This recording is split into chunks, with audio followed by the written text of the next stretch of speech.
My name is Lena. I've always loved mountains.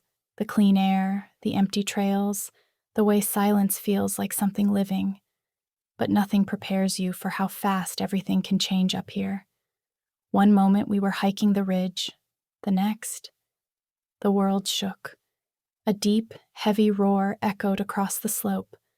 Snow ripped free from the mountainside like a collapsing wave. I barely had time to turn before it hit. Not directly, but close enough to knock the air out of me. When the ground finally stopped trembling, everything was white, disoriented, muffled. And then I heard a voice. "Hey, are you okay?" Someone scrambled toward me through the snow.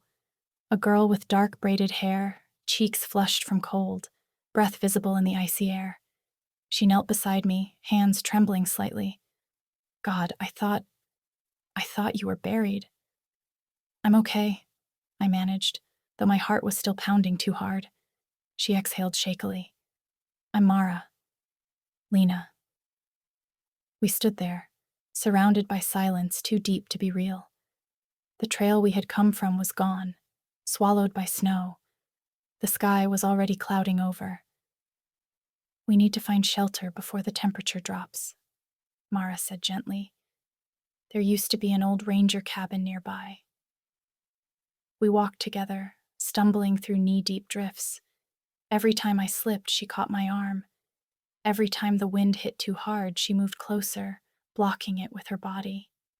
By the time we found the abandoned cabin, half buried, creaking but standing, the sky was already turning gray-blue.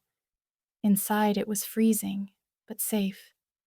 Wooden beams, a small window, an old stove that barely remembered how to work. Mara pushed the door shut and leaned against it, breathing hard. "Jesus," she whispered. "We're lucky." I nodded, still shivering. She looked at me then. Really looked, her eyes softening. "You're freezing." She took off her jacket and draped it over my shoulders before I could protest. For a long moment, the only sound was our breathing, the quiet, honest kind that happens when fear starts dissolving. "Thank you," I whispered. Mara smiled, just a little. "We're in this together now." The cabin felt small, but not in a bad way. The storm outside howled against the world, but inside, the space between us felt strangely warm, a tiny island of safety in a vast, indifferent mountain. And somewhere between the shivers and the silence, something faint stirred in my chest. Not comfort, not yet, but the beginning of trust. Night fell fast. The wind screamed outside, rattling the cabin walls. Inside, the tiny stove glowed faintly, throwing warm shadows across Mara's face. She sat opposite me on the floor, her knees drawn up, her hands wrapped around a dented metal mug. "You doing okay?" she asked softly. I nodded. "Trying." She smiled, tired, gentle. "Same." Silence settled again, but not the cold kind. The air between us felt warmer than the failing stove. Maybe it was adrenaline wearing off, or maybe it was the way she looked at me. Steady, grounding, quietly protective. "How did you stay so calm out there?" I asked. She laughed softly. I just didn't want you to panic." "That was for me?" "Yeah," she said, voice barely above a breath. "I didn't want you to feel alone." Something in my chest loosened. Outside, the wind shifted again, shaking snow from the roof. Mara glanced toward the door, then back at me. "We're not getting out tonight," she said. "Maybe not tomorrow morning either." I should have felt afraid, but with her there, I didn't. Mara scooted closer, inch by inch, as if testing the space between us. The warmth of her body reached me before her knee brushed mine. "You're still freezing," she whispered. "I'm okay," I said, though my lips trembled. She hesitated, just a second, then opened her arms slightly. "Come here," she said softly. "It's just to stay warm."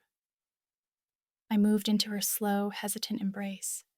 Her arms wrapped gently around me, firm enough to steady, soft enough not to overwhelm. Her breath warmed the side of my neck, slow and careful, like she didn't want to scare me. "Better?" she asked. "Yes," I breathed. "Much better." We stayed like that, two strangers pressed close because survival demanded it, but the warmth felt like much more than necessity. Her heartbeat steadied mine. Her fingers traced gentle circles on my arm to help blood flow back into my hands. At one point, she whispered, "I'm really glad you weren't alone out there." "So am I."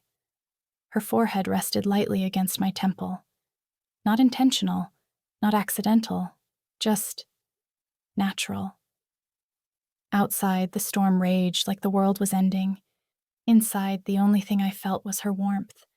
And in that fragile, flickering glow of the stove, with snow howling against the door and her arms around me, I realized something. I wasn't afraid anymore. Not of the storm, not of the mountain, not of being vulnerable, because Mara was there. And in the quiet warmth of that forgotten cabin, something real and incredibly gentle had begun to grow.